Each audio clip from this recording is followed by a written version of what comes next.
Voilà, nous présentons les portraits des saints de 2021 et nous écouterons une méditation du Père Antonio Sicari sur Saint Joseph, époux de Marie. Mais nous allons nous introduire par un chant. Ne crains pas, Joseph, de prendre chez toi Marie, ton épouse, et l'enfant qui est en elle. Ne crains pas, Joseph, l'enfant qui naîtra est l'œuvre de Dieu l'Emmanuel. Homme de prière, bienheureux es-tu d'avoir répondu à Dieu qui te visite. Ne crains pas, Joseph, de prendre chez toi Marie, ton épouse, et l'enfant qui est en elle. Ne crains pas, Joseph, l'enfant qui naîtra est l'œuvre de Dieu l'Emmanuel. Merci Sabine pour cette introduction sonore. Méditation sur Saint Joseph, époux de Marie. Le couple de Joseph et de Marie est le sommet d'où la sainteté se répand sur toute la terre, affirmait Paul VI. En 1989, Jean-Paul II reprit cette belle définition dans son exhortation apostolique dédiée à celui qui fut appelé à être le gardien du Rédempteur. Saint Joseph est souvent présenté comme l'homme du silence et de l'humilité, parce que les évangélistes ne rapportent de lui aucune parole, uniquement des actes d'obéissance et de sollicitude. Et pourtant, les événements qui le concernent sont si intenses que nous ne réussissons pas à en comprendre la profondeur. Nous nous en approchons encore et encore, mais nous avons malgré tout l'intuition qu'une part de leur beauté et de leur profondeur nous échappe. La moindre expression à propos de Joseph contient d'infinies profondeurs. Commençons par la plus simple. Dans sa généalogie, il est présenté comme Virum Mariae, l'homme de Marie. L'ange du Seigneur est envoyé à l'homme de Marie, et il nomme celle-ci ta femme. Ce qui arrivera sera basé sur ces fondements. Joseph est l'homme de Marie, et Marie est la femme de Joseph. Ils forment le premier couple d'un monde nouveau qui commence. Le fait que Marie soit future mariée ne voulait pas dire que leur lien était provisoire comme de nos jours. Selon la loi hébraïque, les deux futurs mariés l'étaient déjà en réalité. L'essence de leur lien conjugal était déjà présente, à tel point que leur pacte s'appelait consécration. Un éventuel adultère pouvait être puni par la peine de mort. Et si le futur marié mourait, la future mariée devenait veuve. Il manquait simplement la célébration des noces qui consistait à introduire l'épouse dans la maison de l'époux pour commencer leur vie à deux. Cette célébration était organisée peu de temps après la décision du mariage et donnait lieu à une grande fête. Avant tous les éléments qui se déroulent par la suite avant que Dieu n'intervienne en faisant le don d'un fils divin, Joseph était donc l'homme de Marie. Si nous pensons à ce que nous savons aujourd'hui de Marie, pleine de grâce, immaculée, et de son destin, la Vierge Mère, honorée par toutes les générations, aimée et vénérée de 1000 noms, nous ne pouvons qu'être ébahis devant le bonheur de Joseph. Aucun autre homme n'a aimé, ni ne pourra jamais aimer Marie comme il l'a fait. Aucun autre homme n'a été autant aimé par Marie que Joseph. Aucun autre homme n'a pu s'en approcher, la regarder, lui parler, l'écouter, la toucher et rester près d'elle autant que Joseph a pu le faire. Avec toute la tendresse conjugale et dans l'intimité familiale, aucun homme n'a pu se donner à elle comme l'a fait Joseph.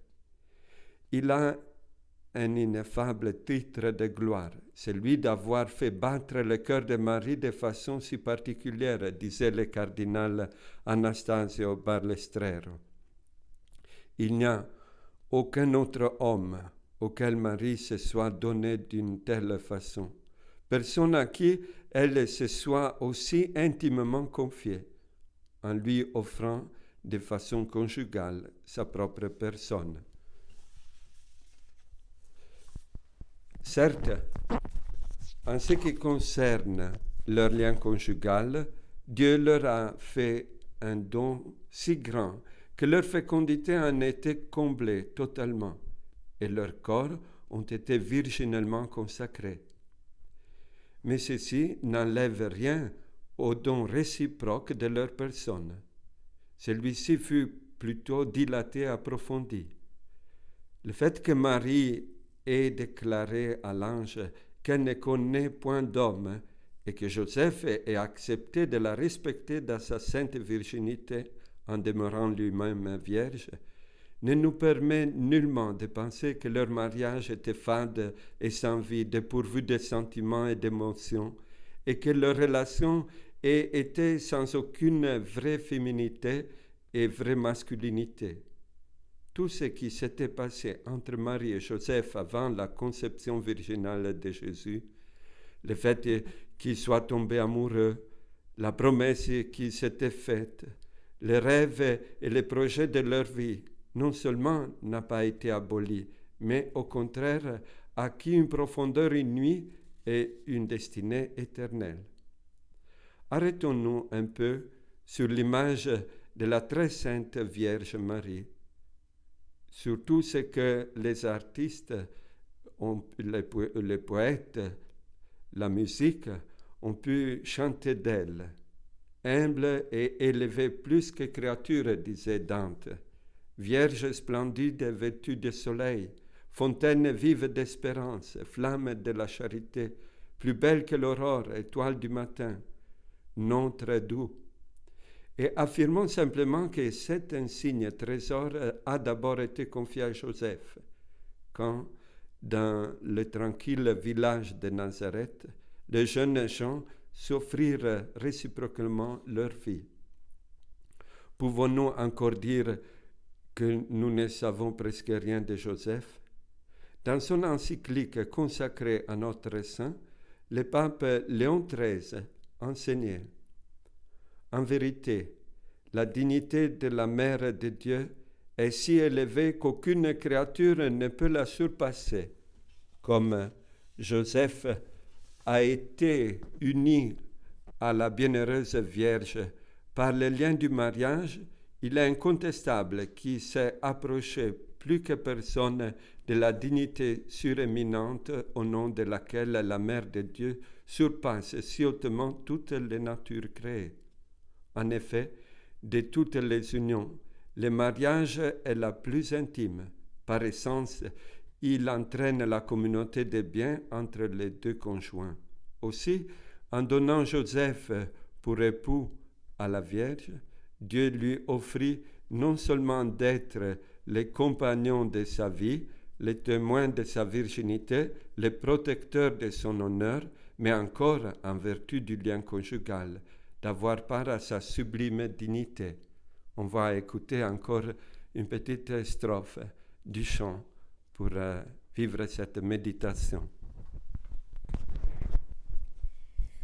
Homme de confiance, bienheureux es-tu d'accueillir Jésus, de lui servir de Père. Ne crains pas, Joseph, de prendre chez toi Marie, ton épouse, et l'enfant qui est en elle. Ne crains pas, Joseph, l'enfant qui naîtra est l'œuvre de Dieu l'Emmanuel.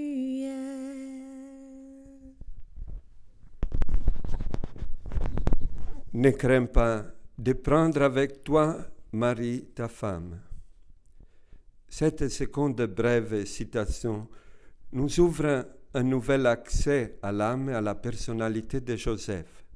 C'est par ces mots qu'il a reçu l'invitation divine à célébrer ses noces avec Marie et à l'accueillir chez lui.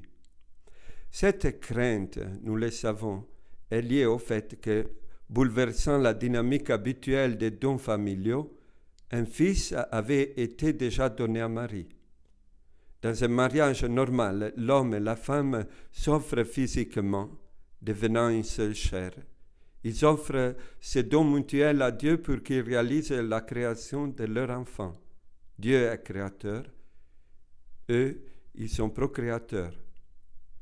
En secondant les divines lois de la nature, l'homme offre à la femme la maternité et la femme offre à l'homme la paternité. Le nouveau-né est le témoin vivant de cet échange de dons dans lequel Dieu est impliqué. Pour les pères que la nature laisse un peu à l'écart du long processus de la grossesse, il y a toujours une sainte crainte, presque une révérence pour la créature que la femme porte en son sein pendant 9 mois, avant de l'enfanter dans la douleur. Chaque père sait que pour engendrer, il suffit d'un élan de la nature, mais que pour devenir vraiment père, parfois la vie entière ne suffit pas.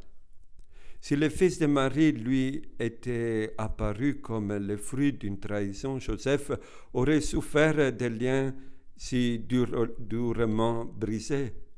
Rien ne l'aurait attaché à ce fils, signe vivant de la blessure infligée à son amour.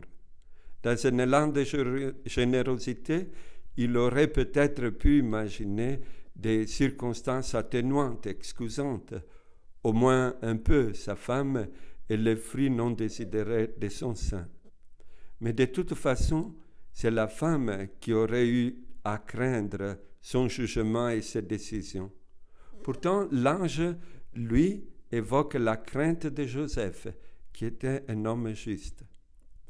La justice dont parle l'Écriture évoque le fait qu'entre Dieu et cet homme s'était instauré ce rapport vrai et attentif que Dieu désire. Dieu est juste, car il maintient toujours ses promesses de salut. L'homme est juste s'il collabore avec humilité au dessein de Dieu et occupe la place que celui-ci lui a assignée. Et voici que, par la bouche de l'ange, des promesses infinies enveloppent Marie. Sa femme tant aimée et qu'il aime est remplie de grâce, au-delà de tout ce qu'on peut imaginer. L'ombre de la puissance du Très-Haut la couvre et en elle se réalise une divine conception. Quoique Joseph ait pu penser de l'événement que Marie lui avait certainement raconté, lui répétant en toute innocence les expressions de l'ange, ce que lui arrivait selon sa parole, une chose au moins était sûre, cette jeune fille d'une incroyable beauté et grâce immaculée avait été choisie comme le nouveau temple de Dieu, plus parfait, plus saint et plus glorieux que celui qu'Hérode était en train de construire à Jérusalem. Le Très-Haut avait fécondé la femme de Joseph, et l'avait choisie comme mère pour son propre fils. Et Joseph craignit de profaner la gloire de Dieu qui s'est révélée sur terre dans le corps de sa jeune épouse. Il craignit, comme dit saint Bernard, la nouveauté d'un tel miracle et la profondeur du mystère. D'une part, Joseph craignait de profaner la présence de Dieu s'il continuait à occuper auprès de Marie la place d'époux et de père que Dieu semblait s'être réservé. D'autre part, il craignait de profaner son épouse en l'abandonnant à la curiosité, à la persécution du monde. Il était perplexe, car il ne voyait pas comment concilier deux devoirs aussi pressants, celui de s'éloigner de Marie pour respecter l'infini mystère dont elle avait été comblée, et celui de rester près d'elle pour la protéger en exerçant son rôle de mari. Il pensa peut-être pouvoir concilier les deux en rendant sa liberté à son épouse vierge, mais en l'enveloppant dans le secret, dans le mystère. La justice de Joseph fut, au fond, sa délicatesse absolue envers Dieu et envers Marie. L'ange confirma entièrement la crainte sacrée de Joseph. Ce qui est né en elle, dit l'ange, est l'œuvre de l'Esprit Saint. Mais il lui ouvrit aussi l'espace essentiel d'une mission. C'est bien parce que Marie lui appartient que ce fils donné par Dieu à Marie lui appartient aussi à Joseph. C'est bien parce que Marie devient mère qui reçoit, lui, Joseph, la vocation d'être père. Saint Augustin dit de façon splendide, l'Esprit Saint donna un fils à tous les deux. Au commencement de ce nouveau monde, c'est le Fils de Dieu qui est la cause de tout. C'est à lui qu'il appartient de donner la maternité à la mère et la paternité au père. Et si Marie permet au Fils de Dieu de naître au sein de la nature humaine, Joseph, à qui Marie appartient, permet au Fils de naître à l'intérieur de l'histoire sacrée. Généalogie de Jésus-Christ, fils de David, fils d'Abraham. Ainsi commence le Nouveau Testament, s'ancrant ainsi dans l'Ancien. Il s'agit d'une nouvelle création, d'un nouveau commencement, mais ses racines plongent dans l'histoire, dans ce monde que Dieu a tant aimé et qu'il a donné son Fils. Et c'est précisément à Joseph, fils de David, que l'ange annonce qu'il lui revient de donner le nom Jésus, Dieu sauve, à l'enfant conçu virginellement. Sans l'intervention de l'homme de Marie, l'enfant n'aurait pas pu être reconnu comme le fils de David, recensé à Bethléem, la petite ville davidique où devait naître le Messie, mentionné dans l'édit de Rome pour le recensement de toute la terre, ordonné par l'empereur César Auguste. Nous allons écouter encore une strophe du chant avant de terminer cette première partie du portrait de Saint Joseph avec la prière du pape François. Homme d'espérance, bienheureux es-tu de participer à l'œuvre de l'Alliance. Ne crains pas, Joseph, de prendre chez toi Marie, ton épouse, et l'enfant qui est en elle. Ne crains pas, Joseph, l'enfant qui naîtra est l'œuvre de Dieu l'Emmanuel.